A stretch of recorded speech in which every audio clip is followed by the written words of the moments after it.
Hello दोस्तों, banal academy में आपका स्वागत है। आज हम एमपीपीएससी प्रीलिम का यूनिट 6 का बहुत ही महत्वपूर्ण टॉपिक वित्तीय संस्थाओं के बारे में पढ़ेंगे।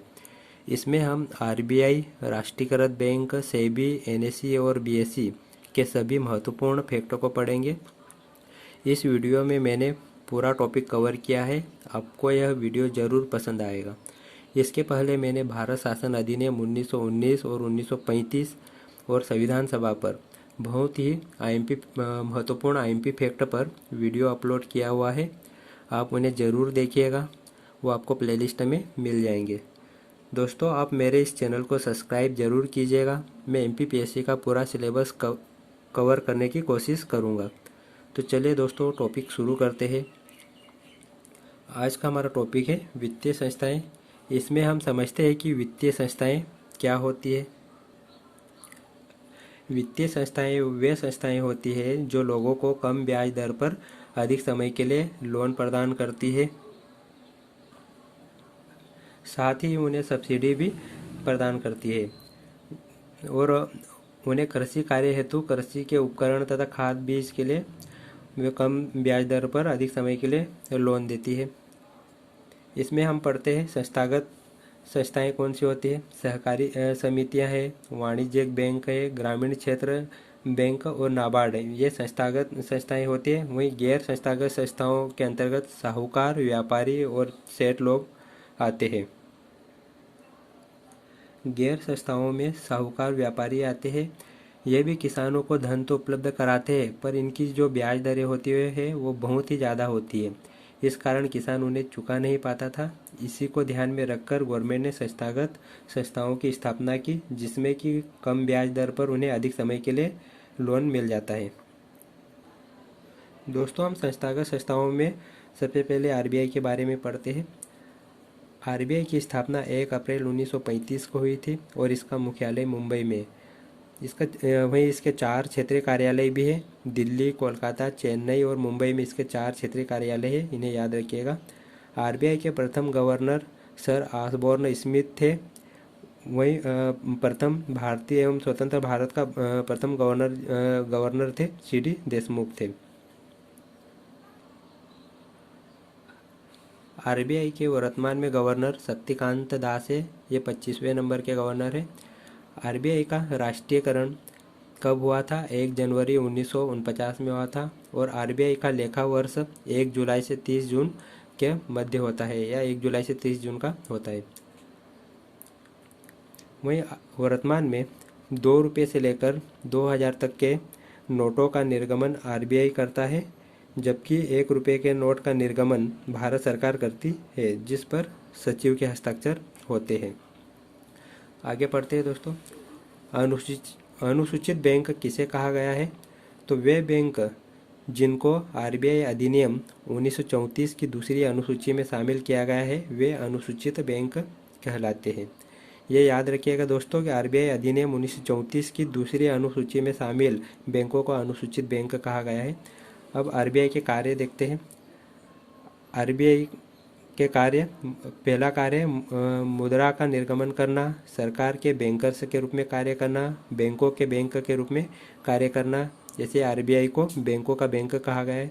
कृषि साख की व्यवस्था करना, विदेशी विनिमय का नियंत्रण करना, अन्य वाणिज्य बैंकों को ऋण देना और औद्योगिक वित्त की व्यवस्था करना। दोस्तों, इसमें क्वेश्चन इस तरह से भी बन सकता है कि आरबीआई का कार्य नहीं है, जिसमें 3 कार्य दिए जाएंगे और एक ऑप्शन अलग होगा। तो इसमें आपको बताना है कि आरबीआई का कौन सा कार्य नहीं है। संस्थागत संस्थाओं के अंतर्गत हम दूसरे नंबर पर एसबीआई की स्थापना 1 जुलाई 1955 को हुई थी। इसका मुख्यालय मुंबई में है। एसबीआई का वित्तीय वर्ष 1 जुलाई से 30 जून के मध्य होता है और एसबीआई की प्रथम महिला चेयरमैन अरुंधति भट्टाचार्य थे। वहीं एसबीआई के वर्तमान अध्यक्ष दिनेश कुमार खारा है, जो कि 26वें नंबर के चेयरमैन है। दोस्तों, पूर्व में एसबीआई का नाम इंपीरियल बैंक ऑफ इंडिया था। एसबीआई की स्थापना सबसे पहले बैंक ऑफ कलकत्ता के रूप में 1806 में हुई थी। ये फैक्ट याद रखिएगा दोस्तों कि एसबीआई का पहले पुराना नाम इंपीरियल बैंक ऑफ इंडिया था और सबसे पहले इसकी स्थापना बैंक ऑफ कलकत्ता के नाम से 1806 में हुई थी। 14 बड़े वाणिज्य बैंकों का राष्ट्रीयकरण 19 जुलाई 1969 में हुआ था। वर्तमान में एसबीआई के सहयोगी बैंक ये है state bank of Saurashtra, state bank of Mysore, state bank of Hyderabad, state bank of Bikaner and Jaipur, state bank of Indore, Travancore और पटियाला।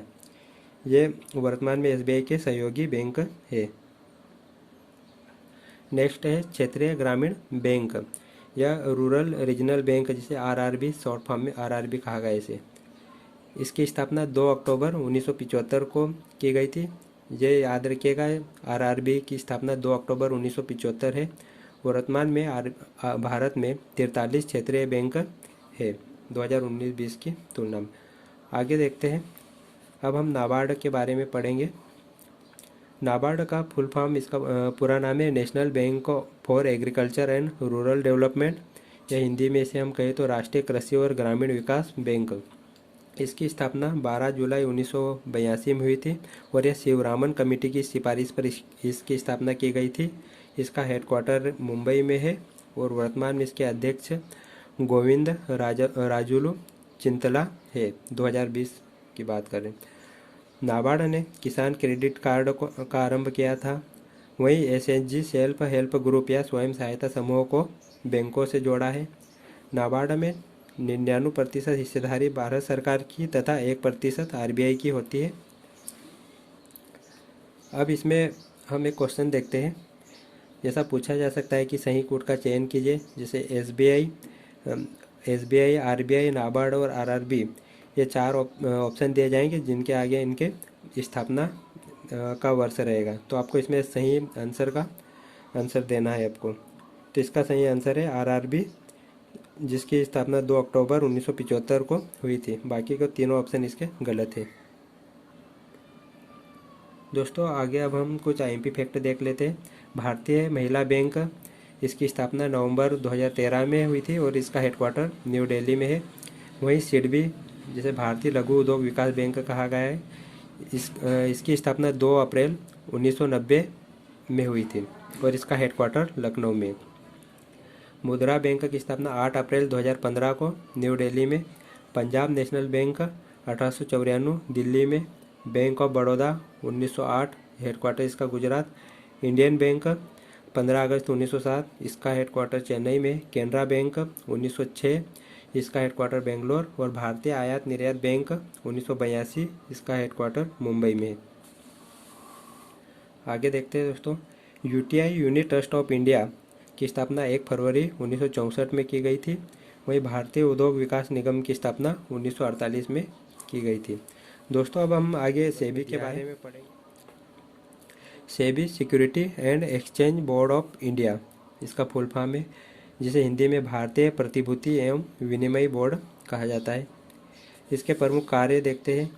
इसका मुख्य कार्य क्या है?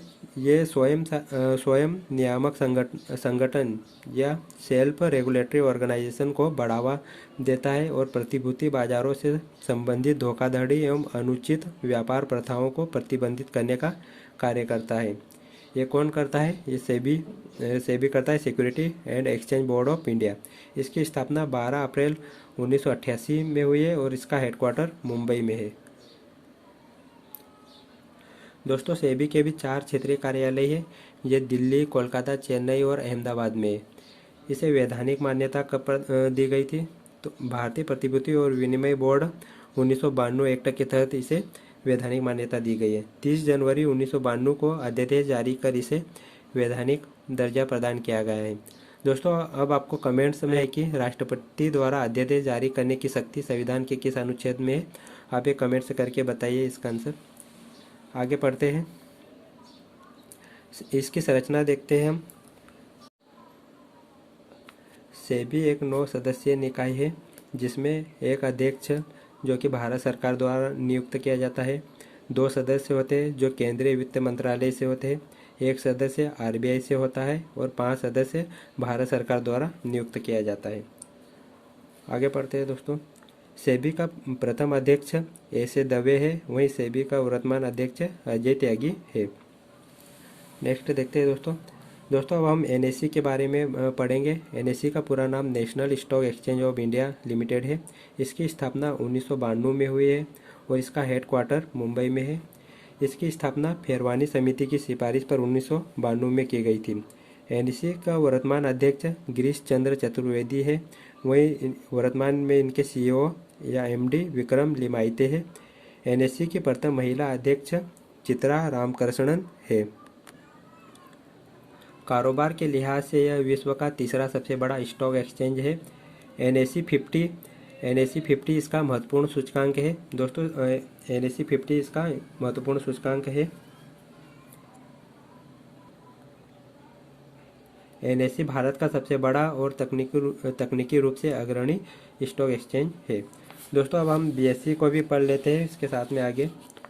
ये लास्ट है हमारा। बीएससी का पूरा नाम बॉम्बे स्टॉक एक्सचेंज है। सर्वप्रथम इसकी स्थापना 1875 में स्टॉक एक्सचेंज ऑफ मुंबई के नाम से हुई थी। इसका सन 2002 में नाम बदलकर बीएससी या बॉम्बे स्टॉक एक्सचेंज कर दिया गया था। इसके पहले इसका नाम था स्टॉक एक्सचेंज ऑफ मुंबई था 1875 में। वहीं 2002 में इसका नाम बदलकर बीएससी बॉम्बे स्टॉक एक्सचेंज कर दिया गया है। इसका हेडक्वार्टर मुंबई में है। बीएससी का सूचकांक सेंसेक्स है। इसकी शुरुआत सन 1986 से हुई है। बीएससी एशिया का सबसे पुराना स्टॉक एक्सचेंज है। वर्तमान में इसके अध्यक्ष अमरजीत। बीएससी के पास में विश्व की 30 बड़ी कंपनियों के स्टॉक शेयर है, जबकि भारत की 4800 से भी अधिक भारतीय कंपनियों के शेयर हैं। तो दोस्तों हमारा ये टॉपिक यहीं समाप्त होता है। इस वीडियो में मैंने वित्तीय संस्थाओं के अंतर्गत सभी महत्वपूर्ण फैक्टर को शामिल किया है। यदि वीडियो पसंद आए तो लाइक कीजिएगा, अपने दोस्तों में शेयर कीजिएगा और चैनल जरूर सब्सक्राइब कीजिएगा। मिलते हैं नेक्स्ट वीडियो में किसी और महत्वपूर्ण टॉपिक पर। Thank you.